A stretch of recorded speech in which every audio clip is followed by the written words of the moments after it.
Kids on their phones, elders with their memories. Same house, different worlds. It's a scene that plays out in countless homes. Parents and grandparents looking back on decades gone by. Children and teens absorbed in glowing screens, each group orbiting their own universe under the same roof. But what if that divide could become a bridge, a way to connect, instead of a cause for disconnect? In today's families, the gap between generations can feel invisible, yet impossible to ignore. Children scroll through endless feeds, their thumbs moving in a rhythm that feels as natural as breathing. Elders, meanwhile, reminisce about days filled with face-to-face conversations, handwritten letters, and stories passed down in the warmth of shared spaces. Each side often feels misunderstood, convinced that the other simply doesn't get it. The divide isn't just digital, it's how we perceive time, attention, and what really matters. Left unaddressed, this gap quietly expands. We lose opportunities for moments that could shape us, and for stories that might otherwise anchor us to our family's shared identity. But what if we could see the value in both worlds? What if, rather than forcing a choice between screens or stories, we found ways for them to coexist, even enrich each other? Here's the truth. Kids aren't lazy because they're on their devices. They're curious, stimulated, and seeking connection in ways that are native to their generation.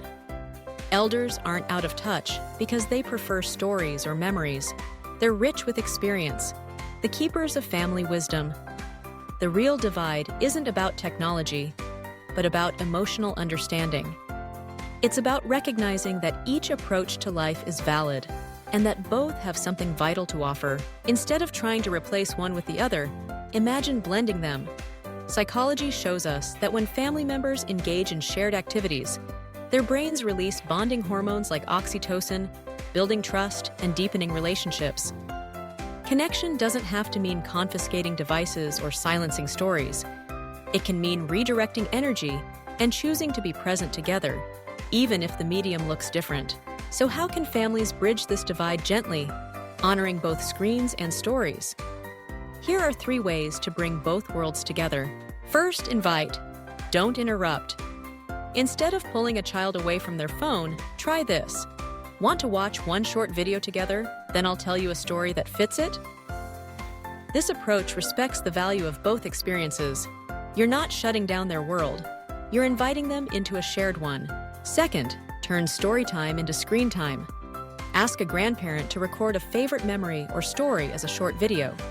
Then, play it for the kids on their device, meeting them on familiar ground. Suddenly, the phone isn't a barrier, it's a bridge, carrying family memories into the digital age. Third, create a Tech Plus Talk ritual. One evening each week, let a family member share something they found online. A funny video, a trending topic, a new song.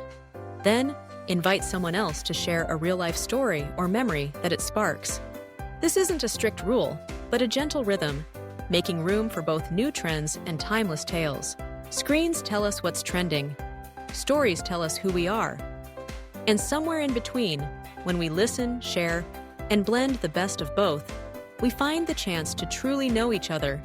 So, what's one story from your own family that deserves a moment away from the screen? Consider sharing it and watch as connections grow.